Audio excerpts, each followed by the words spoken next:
There are crossings the living take, and crossings that were never meant for them.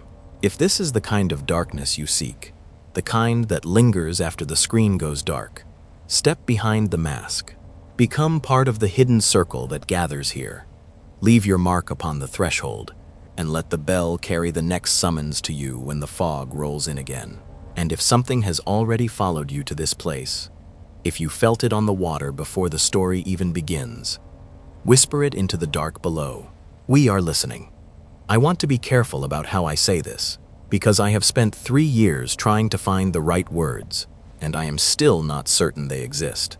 Not because the events themselves resist description, they don't, not entirely, but because the language we reach for when we try to explain things like this tends to arrive already ruined, too urgent, too theatrical, too hungry to be believed. What I experienced on Vellum Sound across 11 years of night crossings was none of those things. It was patient. It was orderly. It adhered to its own internal logic with a precision that no human institution I have ever worked within could match or approximate. And it was, in its own particular way, almost considerate, which is precisely the quality that made it impossible to dismiss and equally impossible to fully absorb at the same time. What I can tell you is that I ran the night crossing on Vellum Sound for 11 years. I can tell you the name of the boat, the Constance Fell, a flat-hulled, double-ended ferry built in 1987, repowered twice before I ever set foot on her deck. Her hull was a faded maritime blue that 30 years of salt and weather had worked into something closer to the color of old ash, of a thing that had been weathered past caring what it looked like. I can tell you the route. Hatter's Point on the western shore to Crale Island Terminal, 4.5 nautical miles, a crossing that took roughly 22 minutes in calm water, and closer to 30 when the sound ran with chop, the bow lifting and meeting each wave with the patient, rhythmic certainty of something that has made the same argument 10,000 times and expects to make it 10,000 more. I can tell you the schedule. Last departure from the island at 10:40 p.m. Last return from the mainland at 11:55 p.m., weather permitting. I can tell you every instrument on that bridge. The GPS repeater mounted at eye level, its display casting a faint green light across the helm on dark nights. The VHF radio, with its frequency selector worn smooth from years of daily handling. The depth sounder whose readout I watched out of professional habit on every single crossing, even when the depth had no operational relevance to anything I could do about it. I can tell you the sound the engine made when the hydraulic trim needed bleeding. That low, irregular groan you felt first through the soles of your boots and through the deck plates before it ever reached your ears. A sound like something very large and very tired, managing a secret about how much effort it was costing.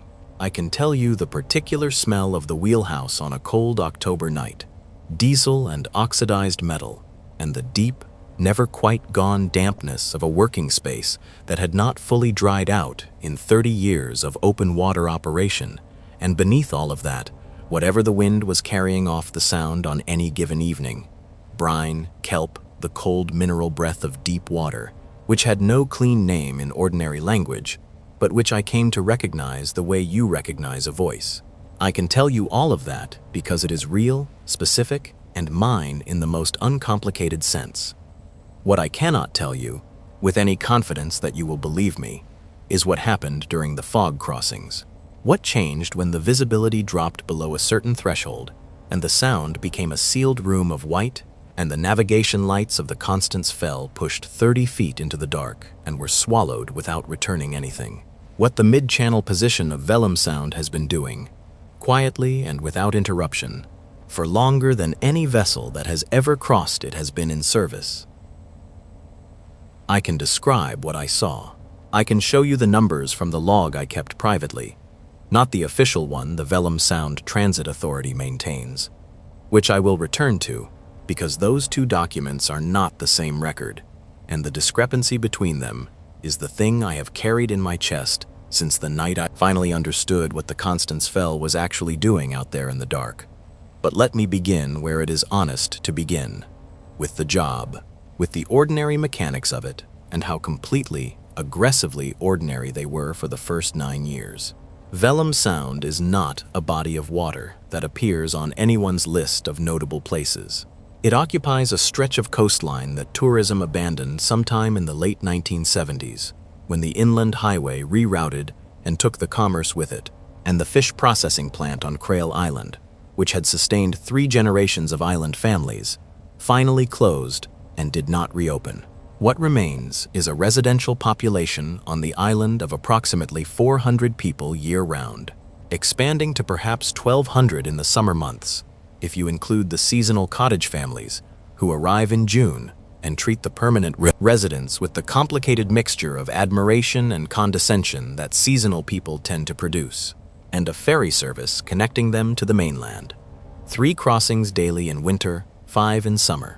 The last crossing of the night has always been its own distinct thing, staffed differently, paced differently, carrying a quality of silence that the day crossings simply did not produce. Before me, a man named Darren Shull had run the night route for 16 years. Before Darren, a woman named Petra Masson had run it for 9. I would understand the significance of those long tenures eventually, but when I started, I attributed them to the obvious explanation. The night hours suit a certain kind of person, someone who finds silence comfortable rather than threatening, who is at ease on dark water without requiring the reassurance of daylight or company. I am that kind of person. I had always known it.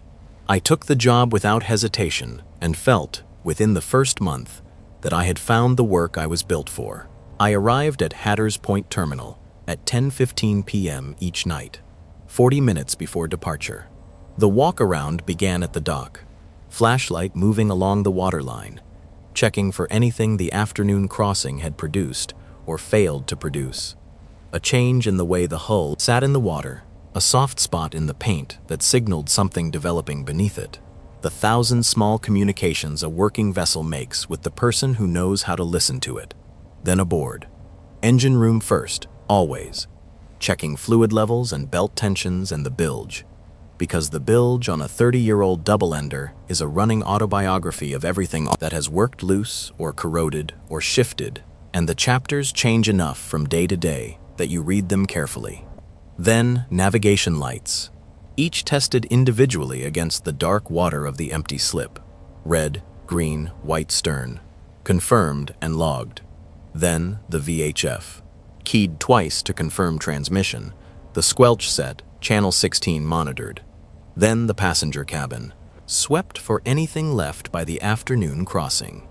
Bags, coats, the sleeping passenger who missed the island stop, which happened twice in 11 years, and both times resolved without incident. 50. I would be standing at the top of the boarding ramp with a cup of coffee from the terminal's vending machine, which produced something that approximated coffee the way an estuary approximates the open sea, technically connected, experientially quite different. The terminal at Hatters Point at that hour had its own particular quality of quiet. The administrative office dark, the ticketing window shuttered, the overhead dock lights laying their orange-yellow wash across the boarding area like stage lighting between acts.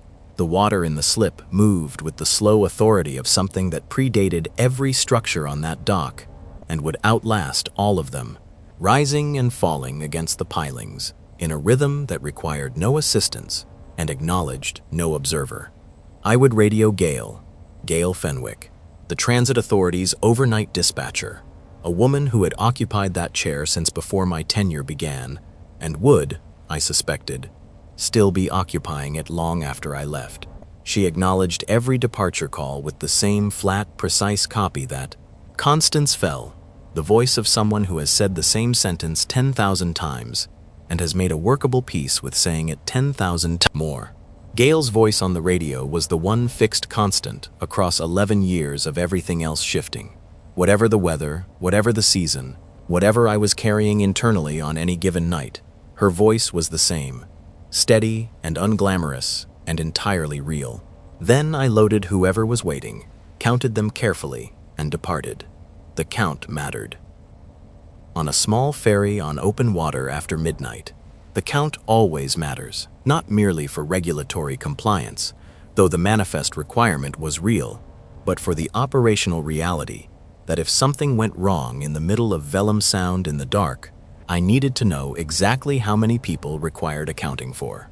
I had developed my counting procedure in the first month and maintained it without variation for 9 years, once at the ramp, touching each passenger with my eyes, the way a careful person touches a step with their foot before trusting their weight to it, deliberate, confirming, unhurried, and once after departure, standing at the wheelhouse door and scanning the passenger cabin before settling in for the crossing. 2 counts, always in agreement, logged and done. For 9 years, they always agreed. The first time they didn't, I decided I had simply miscounted. That was October, 3 years ago. I remember the month precisely because the fog that autumn had been unusual, in a way I noticed, but could not then articulate. Not the ordinary sea mist of the Vellum Sound fall season.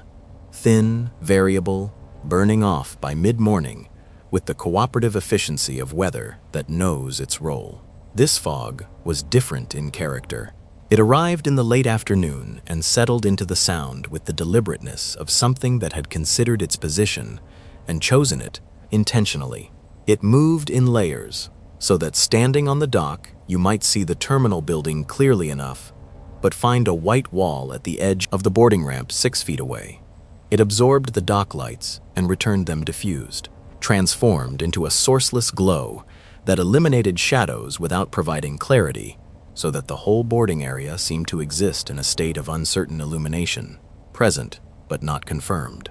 It sat on the surface of the water in a way that altered the water itself, smoothing it, stilling it, making it look from any elevated position like black glass extending outward into nothing. I had already written in my private log, the water-stained green composition notebook I kept in the chart drawer beneath the helm, separate from the official Transit Authority logbook that lived in its bracket on the wheelhouse wall, that the fog that year behaved differently. I could not quantify the difference in any terms that would survive scrutiny. It was more a matter of quality than meteorology. The sense that the fog arrived with preferences, that it settled where it settled not by atmospheric accident, but by something closer to intention. I noted it because I have always believed that the observations you distrust most deserve the most careful recording. You write down the things you cannot yet explain, not because you expect them to make sense later, but because you want evidence that you noticed them before they did. The night in question was a Tuesday. Gale was on dispatch. Walk-around complete. Fuel at 71%. Engine room dry. Bilge holding at acceptable levels. All navigation lights functional. The evening's fog had arrived early and settled densely. Standing at the top of the boarding ramp, I could not see the surface of the Sound at all, only the edge of the dock planking where the wood met the white. The air carried the usual brine and cold, and beneath it, something else. A mineral depth smell, like wet stone from a place that has not seen light in a very long time, which I had not consciously noticed before that night, and would notice on many subsequent nights, always in association with the fog, always with the same quality of emanating upward from the water rather than arriving laterally on the wind. 7 passengers boarded, 2 women with overnight bags, talking quietly to each other in the way of close companions, their conversation dropping briefly when I nodded to them at the ramp and resuming as they moved inside. An older man I recognized as a regular, Mr. Aldrich, a retired schoolteacher from the island, who crossed to the mainland several times a month and always took the same seat near the starboard window with the same quiet, habitual courtesy of someone who knows exactly where they belong on a vessel.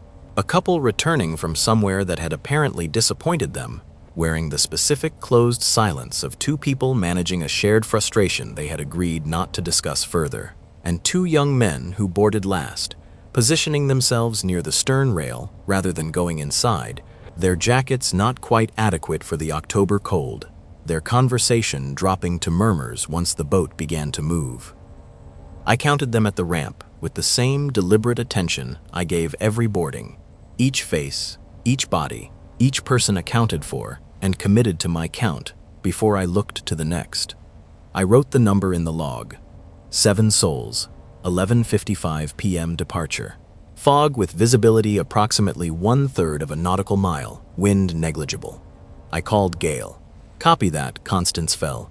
The lines came aboard, and the Constance Fell eased out of the slip with her customary low shudder, the engine settling into its crossing cadence, the dock lights receding behind us in seconds until they were a smear of amber suspended in the white and then nothing at all. For the first 10 minutes, the crossing was exactly what 1,000 previous crossings had been.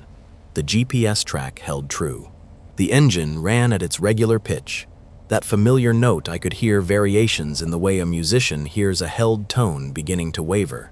The fog pressed against every window of the wheelhouse, with an evenness that was almost peaceful. No wind to disturb it, no swell to create motion at the surface. Just the Constance Fell pushing through white water into white air, the bow wave existing more as sound than sight. I finished the cold remainder of my vending machine coffee and watched the instruments and thought about nothing in particular, which is one of the sustainable pleasures of running a route you know completely. At the mid-crossing point, I stepped to the wheelhouse door and performed my departure count. The passenger cabin runs the width of the Constance Fell at the main deck level, accessed through a heavy steel door with a porthole window set at eye height. The cabin smelled the way it always smelled after the first 10 minutes of a crossing. Damp wool, salt air, the faint diesel undertone that had lived in the upholstery and the bulkhead paint for years and would not be persuaded to leave. The overhead lights ran at 2/3 power after 11 p.m., bright enough for safety, dim enough for passengers who wanted to rest. Bench seating along both sides, a central aisle, standing room near the forward bulkhead. 7 passengers in that space should have been spread comfortably, easy to count. I looked through the porthole before opening the door, as I always did, and I stopped. There were more people in the cabin than I had put there. I opened the door. I stood in the entrance, and I counted.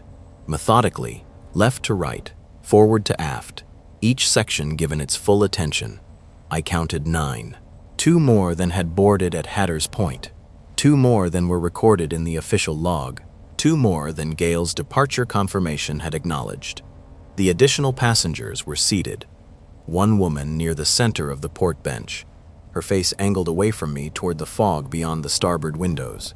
1 man near the forward bulkhead, standing with his hands in his coat pockets, his attention directed somewhere ahead of the vessel, toward the direction of travel. Both wore heavy coats. Both were completely still, not the stillness of people trying not to draw attention, but the deeper stillness of people who are simply not expending energy on anything that doesn't require it. The stillness of people who are very close to where they are going. I went back to the wheel. I told myself the most available thing, the most professionally reasonable thing. I had miscounted at the ramp. Low light, moving passengers, the end of a long season. It happens. I had been operating this crossing for 9 years without incident. And the most important thing was the crossing itself. And the crossing was running true. I held the heading, kept the speed, and brought the Constance Fell into Hatter's Point and stood at the gangway. 7 people walked off the boat. The 2 women with their bags, Mr. Aldrich with his small habitual nod, the couple, the 2 young men from the stern. 7. In sequence, down the gangway and across the dock and into the parking lot and out of my sight. 7. I went back through the passenger cabin, empty in the ordinary way, a candy wrapper near the stern bench, a folded newspaper abandoned on the seat beside Mr. Aldrich's usual position, the ghost of the crossing's occupants still faintly present in the smell of the air. Nothing else. No indication that 9 people had occupied that space 20 minutes earlier. No indication that 2 people had departed a moving vessel in the middle of Vellum Sound without a dock, a ramp, or any physical means of departure that I could account for.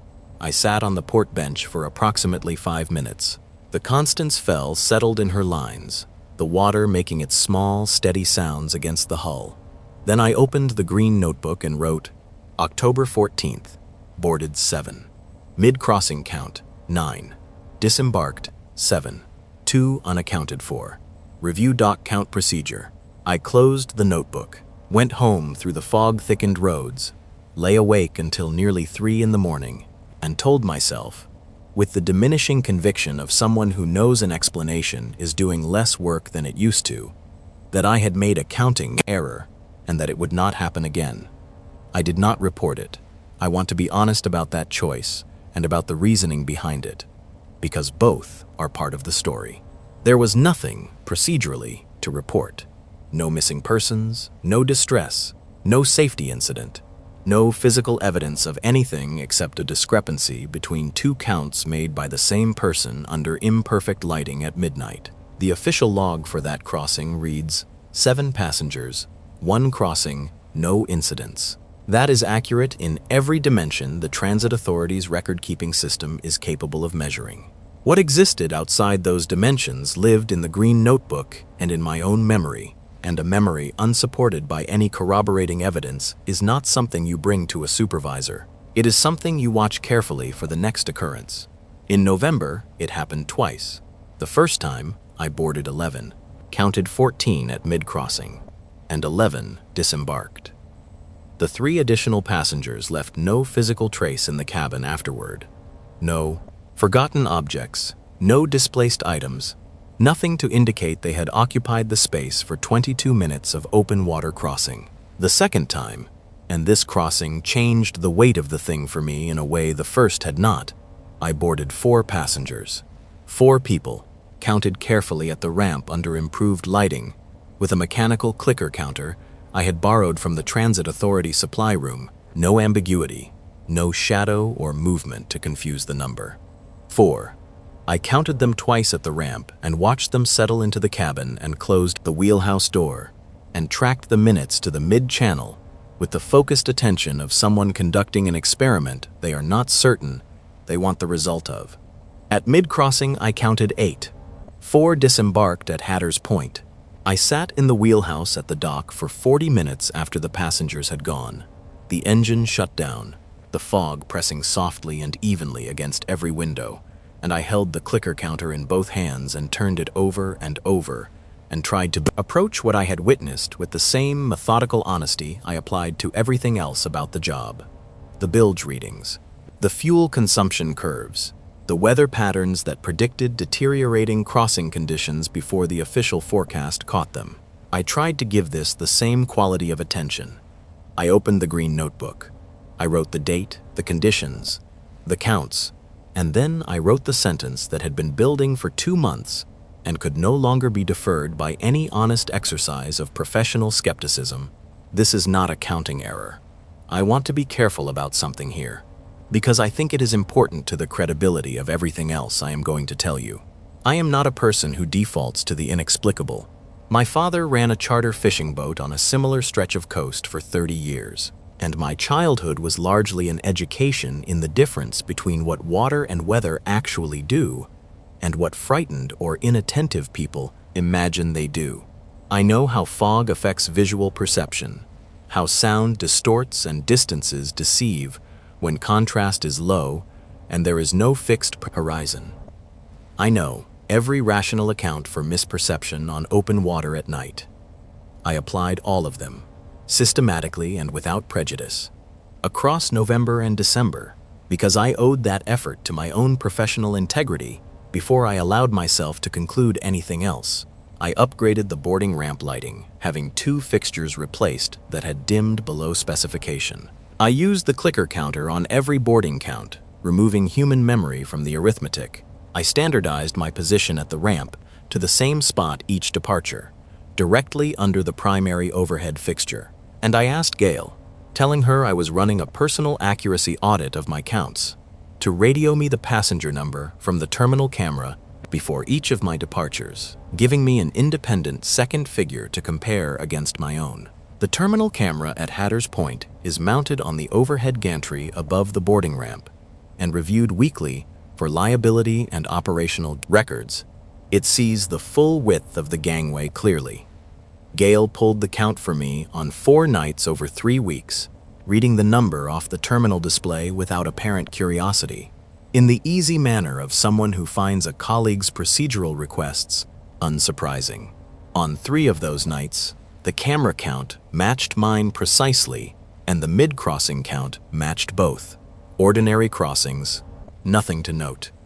On the fourth night, a December crossing in fog so total that I ran the final mile and a half into Hatter's Point almost entirely, on GPS bearing and the sound of the harbor bell, the navigation lights returning nothing but their own diffused glow from the surrounding white. Gale's camera count read 6 passengers. My boarding count had been 6. At mid-crossing, I counted 10. 6 disembarked at the terminal. After the passengers had gone and the dock was quiet, I called Gale on the office line rather than the radio and asked her to review the camera footage from that crossing for anything unusual. She called the following morning. Her voice carried the particular flatness of someone who had searched for something specific and found a different variety of nothing than they expected. 6 passengers boarding, 6 disembarking. The mid-voyage footage showed the crossing proceeding normally, except for a visual quality she described as similar to trying to record through a window at night when interior reflections interfere with what the sensor can register. A softness, a reduction of information, not corruption, but the image simply returning less than it was given. She assumed it was the fog refracting the vessel's own lights back into the camera's range. I thanked her and told her the audit had been useful and I wouldn't need the additional counts. I hung up the phone and sat at my kitchen table and understood for the first time, with complete clarity, what the camera was and was not capable of recording. The additional passengers were present on the Constance Fell, on Vellum Sound, in the fog. They were not present in any record that could be reviewed, verified, questioned, or used as evidence of anything by anyone. Those were not the same space. And understanding that they were not the same space told me something about the nature of what I was dealing with that no amount of improved dock lighting was going to address. The sleeplessness that followed was not the sleeplessness of fear. I want to be precise about that distinction because I think it matters. It was the sleeplessness of a mind that has been given a problem that none of its habitual tools were designed to address. And that returns to the problem in the hours between 2 and 5 in the morning, not because it expects a solution, but because putting it down entirely feels like a form of dishonesty. On foggy nights, I tracked the crossing in my mind from my bed. Departure time, speed, minutes to mid-channel, as though the Constance Fell were running through some interior geography of mine as well as across the water. When I did sleep, I dreamed of water. Flat, dark, completely still, with a depth beneath it that exceeded the category of depth. Not threatening, not violent. Just geometrically wrong in the specific way of something that violates the expected dimensions of a thing without warning or explanation. In January, I began observing the additional passengers themselves as carefully as I could without altering the quality of the crossing or making anyone aboard uncomfortable with my attention. I want to be precise about what I observed over the following months, because precision is the only thing that gives any of it weight. They looked like passengers, not in a performed way, not with the slight effortfulness that imitation always carries, but simply and completely and without apparent strain. They wore coats appropriate to the season.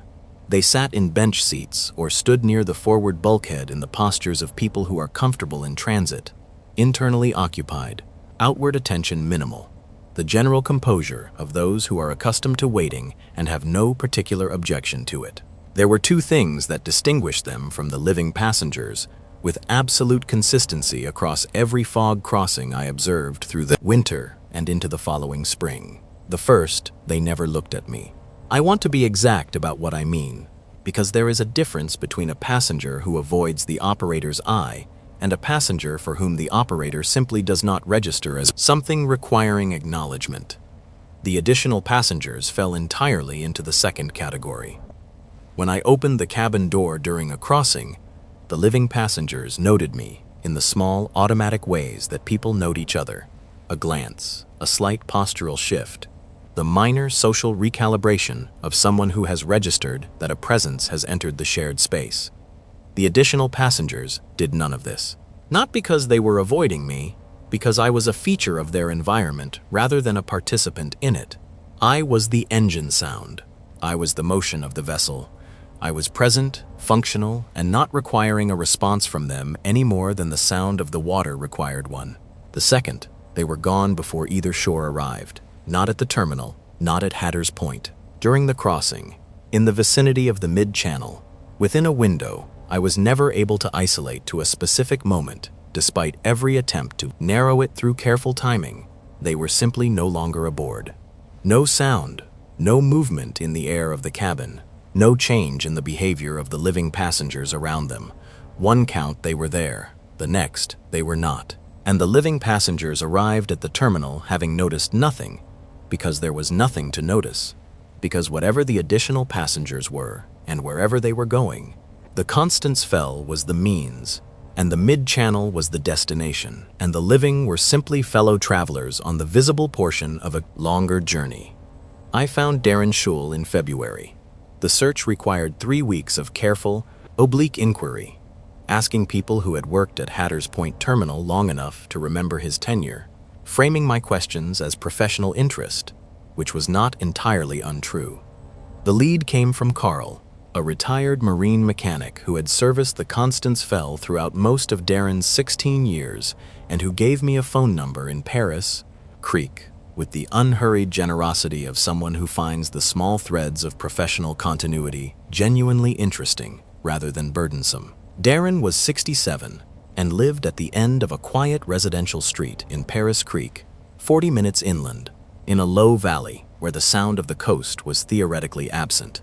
He had a winter garden stripped to its structural bones, a large dog that observed me from the kitchen corner without moving from its spot, and the particular settled stillness of a man who has arrived at a specific peace with something significant and organized his daily life around maintaining it.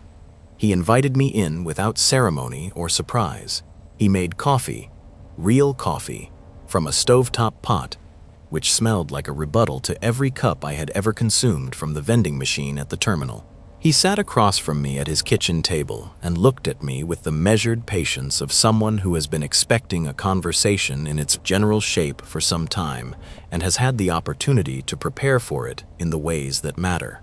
I gave him everything: dates, counts, discrepancies, the camera footage review, the elimination of every rational explanation I had been able to construct and test. I described the additional passengers in the accumulated detail of 4 months of careful observation. I was precise because imprecision would have given him reason to offer me the explanations I had already ruled out, and I was not there for that.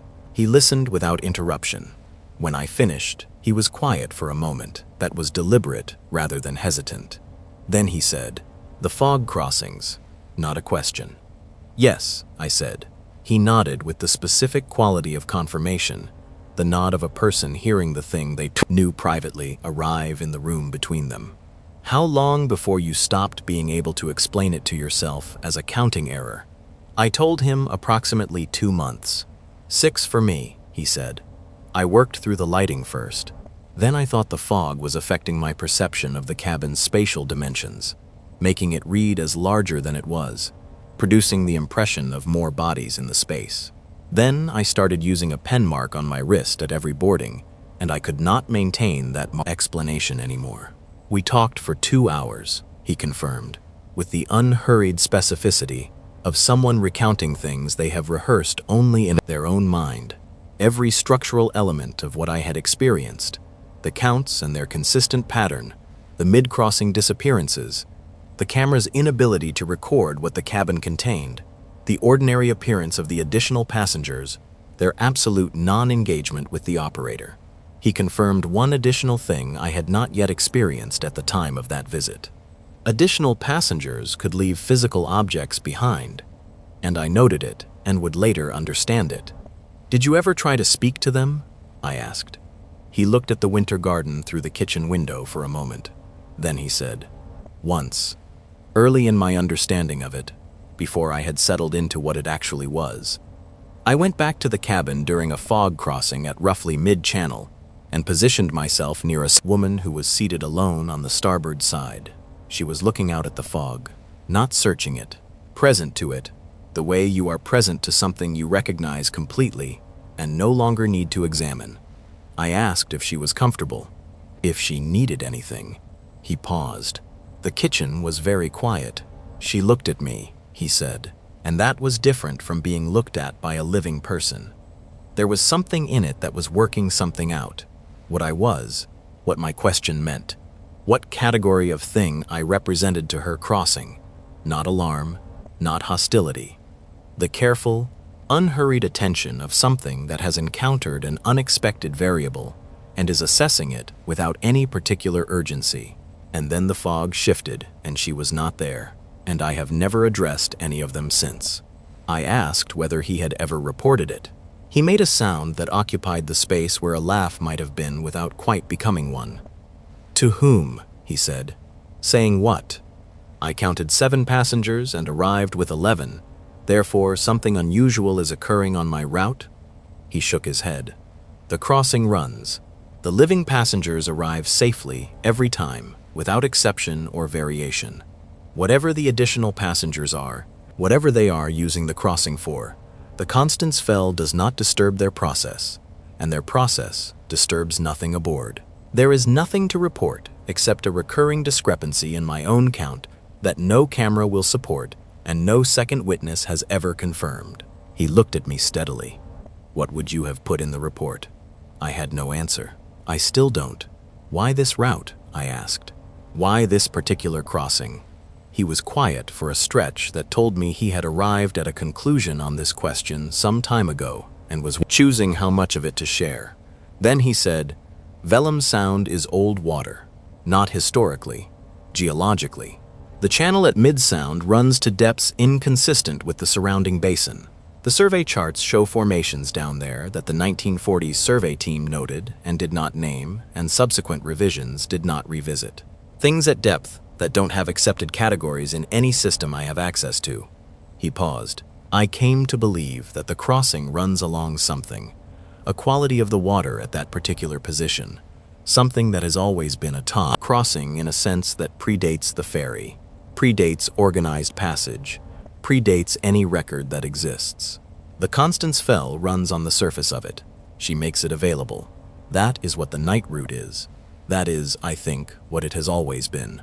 I drove home from Paris Creek through the flat gray light of a February afternoon and spent the entire 40 minutes thinking about what it meant that a man had operated the night crossing for 16 years, carrying this knowledge privately, and had not stopped, had maintained the walk-around and the gale radio call and the departure log and the crossing, night after night, in possession of full understanding of what the Constance Fell was doing at the mid-channel position. Not because he was unable to leave, because the crossing needed to run, and he was the person positioned to run it, and he had made a decision, at some point he likely could not have identified precisely, that he was willing to be that person for as long as the crossing required it. I spent a long time that evening thinking about whether I was the same kind of person, and I could not find a clean answer in either direction. In March, I spent 3 Saturday afternoons in the Transit Authority's paper records storage room, a low-ceilinged space behind the main terminal office that smelled of old paper and metal shelving and the concentrated quiet of documents that have not been disturbed in years. I told the weekend clerk I was researching the mechanical history of the Constance Fell for a refit assessment, which was plausible enough that she brought me a folding chair and the office coffee and left me with 4 decades of paper files and cardboard boxes without asking for anything further. The current ferry service had begun in 1952 with a vessel called the Harlan M, a converted landing craft that ran the route until 1971. Before the Harlan M, between 1938 and 1952, the crossing was operated by a private individual named Vellum Sound, possibly a relation to Petra Masson, who later ran the night route, though I never confirmed the connection, who ran a wooden-hulled motorboat called the Sefton and charged a flat rate the records described as 1 passage, 1 fee, no return required. I sat with that phrasing for a long time in the dim storage room with the smell of old paper around me. No return required. It is the precise language of a service that understood, at some operational level, that some portion of its passengers would have no use for a ticket back. It is a service that knew what it was carrying. The oldest document in the room was a surveyor's report from 1921, its pages the fragile, slightly translucent yellow of paper that has outlasted its expected lifespan. The surveyor's name was partially illegible. Near the middle of the document, describing the sound and its crossing patterns for a development assessment, was a paragraph I copied into my green notebook word for word, slowly and exactly, because I did not know what I would need later, and I was not willing to trust memory with it. The local population makes regular passage across the sound and regards the route with a seriousness disproportionate to its length. Several residents expressed the belief, in terms which the surveyor does not endorse, that the water at the mid-channel position holds significance for the dead. This is noted only as a matter of cultural record and has no bearing on the development assessment. The water at the mid-channel position. I read the sentence 4 times. The surveyor had written it with the specific dismissiveness of a professional who encounters something he cannot use and files it in the smallest available category. Cultural record, no bearing, and moves on. But he had written it at all because the residents had said it with sufficient collective conviction that omitting it would have felt like a res deficiency. They had said it plainly enough that a man paid to assess commercial development potential had felt compelled to note that people in this place believed the mid-channel of Vellum Sound held significance for the dead. And then he had turned the page. I drove home from the terminal that Saturday and sat with the notebook open on my kitchen table for a long time, looking at what I had copied, and thought about the Constance Fell moving through the dark above that position every night for 30 years, and the Harlan M before her, and the Sefton before that. Each one held to its crossing by an operator who eventually understood what the route was and who made, in their own time and in their own way, a decision about whether to continue running it. I returned to Darren Shule in April. The drive to Paris Creek was beginning to feel familiar. The turn off the main road, the descent into the valley, the particular quality of the light there, closer and more enclosed than the coastal light I was used to. I sat across from him at the same kitchen table and placed the photocopied surveyor's paragraph between us. He read it slowly, then read it again, then set it down and left it where it was without picking it up. The mid-channel position, I said. I know, he said. You knew before I found this. Not this specifically, he said, but I have stood at the bow on calm nights, clear nights, no fog, just dark water and whatever the overcast allows, and felt the change at mid-channel. Not mechanical, not atmospheric. The way the water receives the engine sound. More attentive, somehow, at that position, as though the depth there is paying a different quality of attention than the depth anywhere else on the crossing. He looked at the photocopied paragraph. They're not going to either shore. No, I said. They never were. He looked at me with the directness of someone confirming a shared understanding. The route is the agreement, the course, the heading, the crossing made available from one shore to the other on the designated track. That is what the mid-channel requires of the vessel and the operator. Not ceremony, not acknowledgement of what the crossing carries. Just the honest route, run true. Deviation might close it, or it might open something the route is currently containing that it would be better not to open. He paused. Petra told me, keep your count, keep your log, keep your speed at crossing speed, and do not deviate from the route. I believe those instructions were passed down, in some form, for longer than any of us have records for. She called you? Early in my tenure. I don't know how she had my number. She didn't explain herself. She just told me what I've told you, and then she said, the night crossing runs for everyone who needs it, and she rang off.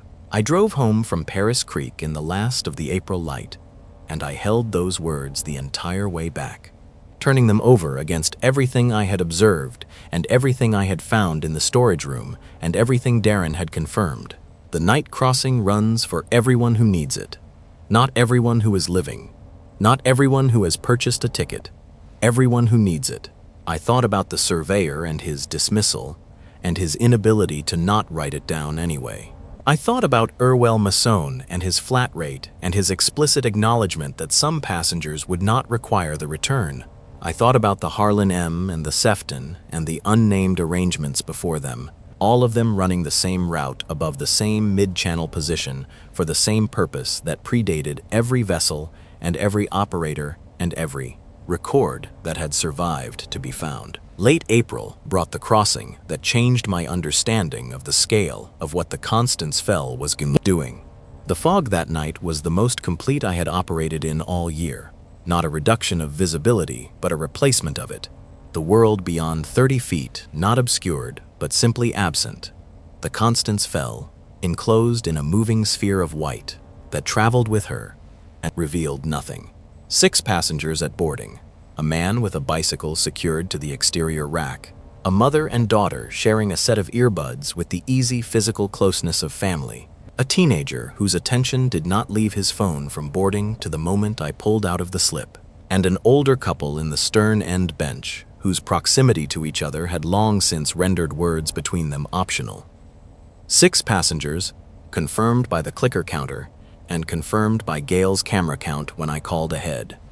The Constance Fell pulled out at 11:55 p.m., and the dock disappeared in 30 seconds, and the world became the wheelhouse, and the instruments and the heading and the white.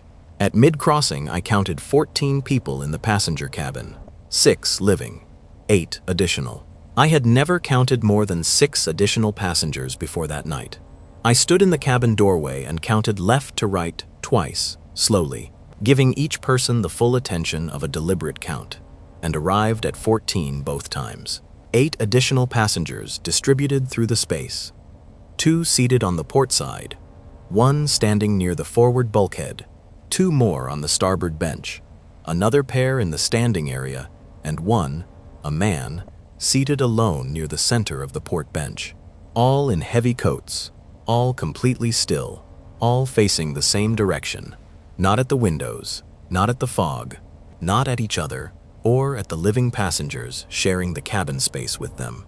They were facing forward, toward the bow, toward the direction of travel, toward the mid-channel position that we were at that exact moment crossing.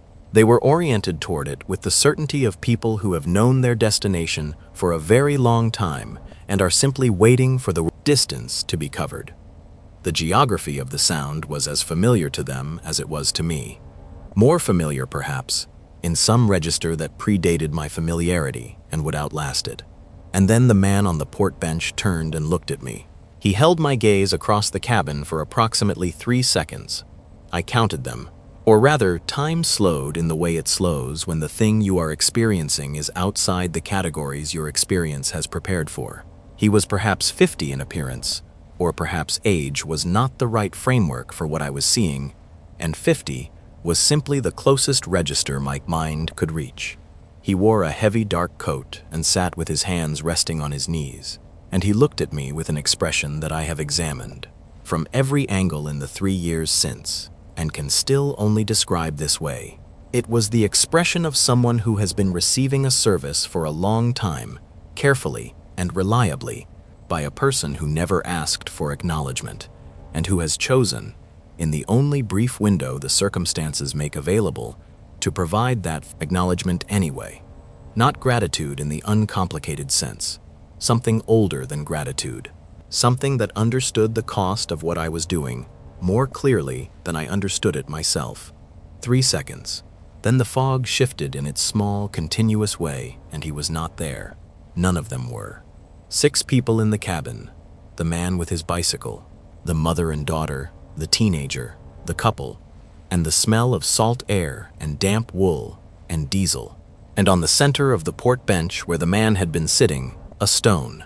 Flat, gray, water-smoothed to the particular smoothness that requires enormous pressure and a very long time. The kind of stone that comes from significant depth, from a place where the weight of the water above has been shaping things according to its own patience since before any record of the sound existed. I crossed the cabin and picked it up. It was completely dry, not damp, not bearing any residual moisture, simply dry, which was not possible given any depth at which such a stone could have originated. And it was the temperature of the air around me, not the cold of deep water, which persists in stone long after the stone has left the water. Neutral.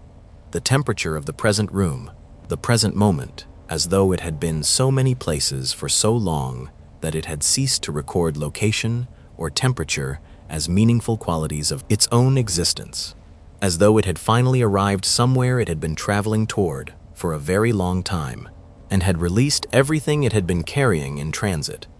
I held it in my jacket pocket for the rest of the crossing and put it in the chart drawer when I tied off at Hatter's Point. It has been on my desk since I left the job. It is there now, as I write this, dry, neutral, weighing exactly what a stone of its size should weigh, which is the most ordinary thing about it, and the least. I resigned from the night crossing in September, not because I was frightened. I want to be precise and honest about this distinction, because I think it is central to everything that follows. The fog crossings never frightened me in any sustained way after the first months of incomprehension. What they did, over time, was something subtler, and in its own way more consequential than fear. Sometime in July, I noticed that I had stopped experiencing the additional passengers as anomalies, not through any deliberate decision, not through a conscious process of acceptance that I could have identified in real time.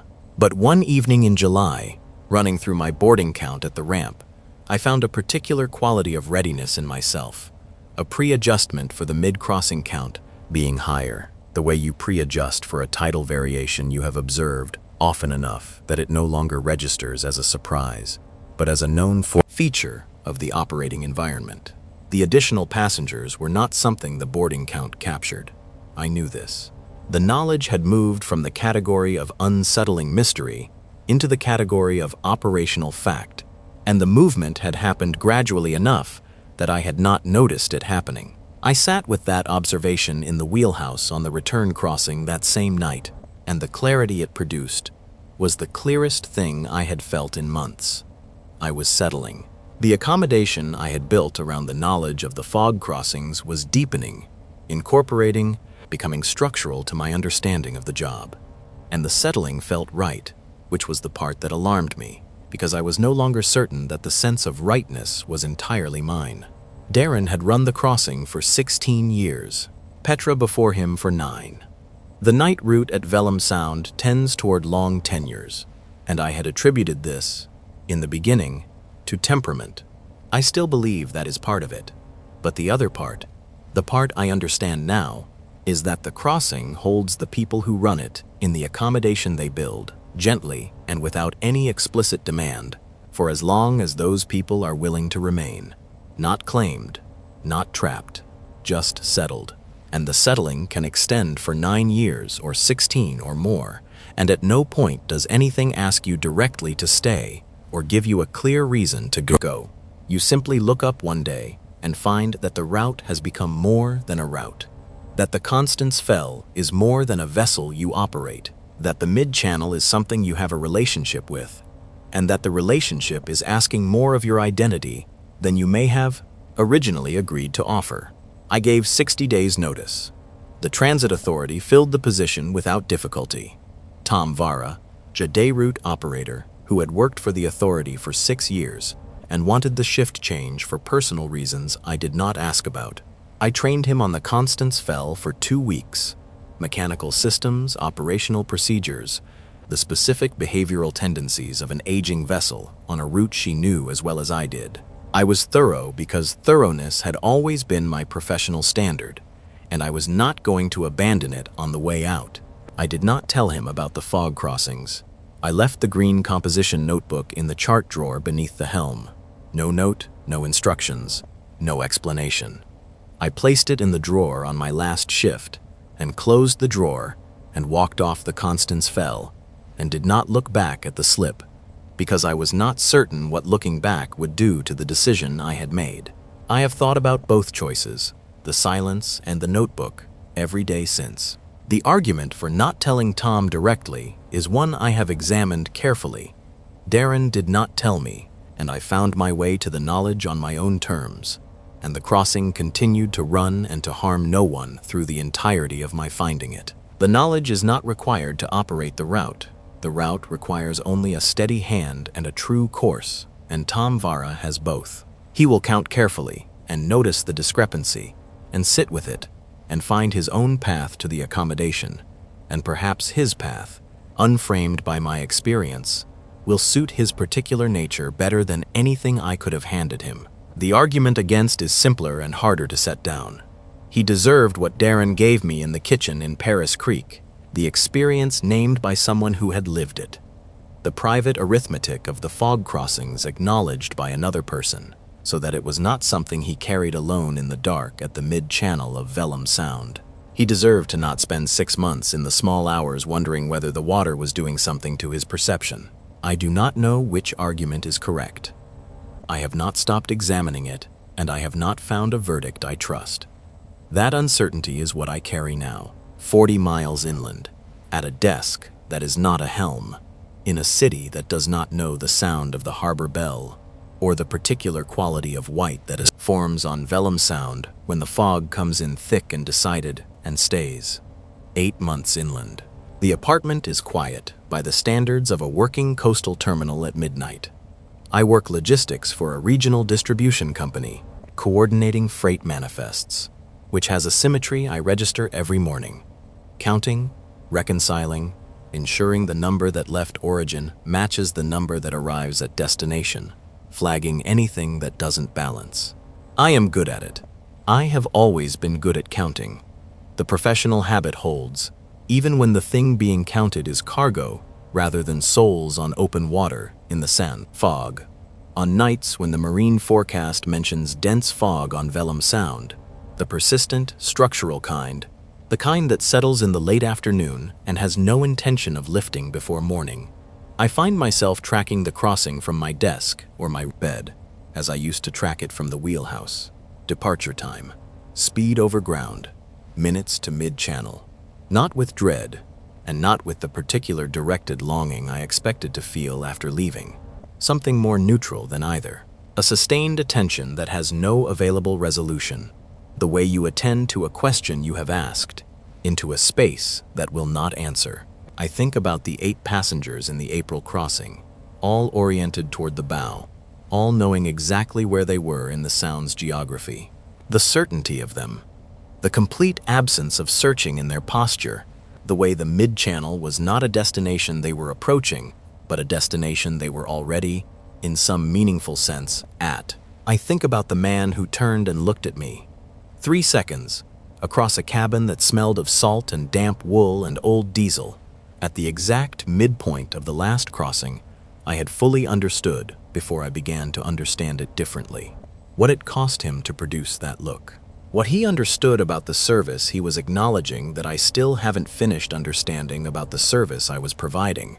I think about Tom Vara on the Sound tonight, in whatever the weather has produced, holding the wheel and maintaining the heading, whether he has found the green notebook yet, whether it was already there waiting for him when the crossing decided he was ready for it, or whether it is still in the chart drawer, patient and dry, accumulating the small sounds of the Constance Fell running above the mid-channel position of Vellum Sound in the dark. The woman I've been with since spring asked me once, on a quiet evening, when the rain was working at the windows and the apartment held the close warmth of a place being sheltered in deliberately, why I had left the ferry. I gave her the shape of it, enough of the true shape to be honest without being everything at once. The fog crossings and the counts and the mid-channel and the man who looked at me and the stone on my desk. She listened without offering the explanations I had already ruled out, which is one of the things I value most about her. And when I finished, she sat quietly for a moment and then said, "Do you think they knew they were on a ferry?" I hadn't framed it in those terms. "I don't know," I said. "Because if they didn't," she said, thinking through it slowly as she spoke, "if to them it just felt like crossing, the way you cross when you no longer need to understand what is holding the way open, when you just know the passage is available, then the ferry is simply what makes it possible. You don't always know what's holding the door. You just know it opened." I thought about the man who looked at me, the deliberateness of the 3 seconds. "I think some of them knew," I said. "And the ones who did," she said carefully, "they were all right? Not frightened? Not in distress?" "No," I said. And this is the fullest, most complete truth I have about all 11 years. They were not frightened. They were not in distress. They were quiet and they were facing forward, and they were going somewhere that had been waiting for them. And the mid-channel of Vellum Sound was where the waiting ended, and the Constance Fell was what carried them to that ending. And I was the person whose hands were on the wheel for 11 years of fog crossings. Whatever that made me, instrument or steward or simply the person who showed up every night and held the course, I held it without deviation. That was what the route asked of me. I gave it. The stone sits on the desk, dry and neutral and silent about everything it knows, which may be more than I can account for. The green notebook is in the chart drawer of the Constance Fell, in the dark, moving across Vellum Sound at this moment, or waiting in the slip for the next departure, or being held in the hands of a man who has just found it, and is reading what I wrote, and beginning to understand that the discrepancy in his count is not a discrepancy in the way he is accustomed to that word, meaning anything. I do not know which of those things is true tonight. I do not have a way to know. What I know is that the crossing ran, that it ran before the Constance Fell and before the Harlan M, and before the Sefton, and before any record that survived long enough to be found in a storage room 40 years later. The route is older than the boats. The need is older than the route. The mid-channel of Vellum Sound has been a place of passage for longer than anyone who knows about it has existed to know, and it will hold that position after every vessel that currently crosses it has been pulled from the water and replaced and pulled from the water again. Some distances cannot be walked. Some water cannot be swum. Some crossings require a vessel and a route and a person willing to hold the wheel, steady in the fog, and not look too carefully at what the crossing puts in the cabin behind them, while the living passengers sit forward and the additional passengers face the mid-channel, and the Constance Fell runs true on her heading. And the water at the midpoint of Vellum Sound does what it has always done, quietly and without asking permission, and without requiring that anyone on the living side of the crossing fully understand what they are part of. I was that person for 11 years. I don't know if I should have left when I did. I don't know if the man on the port bench was completing an accounting between us, or simply using the last available moment of visibility, acknowledge something he had no other means of acknowledging. I don't know if the stone is a record or a receipt or a piece of the mid-channel that came along because I had been the instrument long enough that it felt I had earned something in return. I don't know what Tom Vara is counting tonight, or whether the fog has come in, or whether the notebook is open in his hands or still waiting in the drawer. I know that the crossing ran, and that it ran well, and that the mid-channel received what it needed to receive, and released what it needed to release, and the living passengers arrived at the terminal, safely every time, without exception, and the Constance Fell ran her route in the dark for 11 years, under my hands, without deviation. I hope Tom holds the course, but the crossing ran.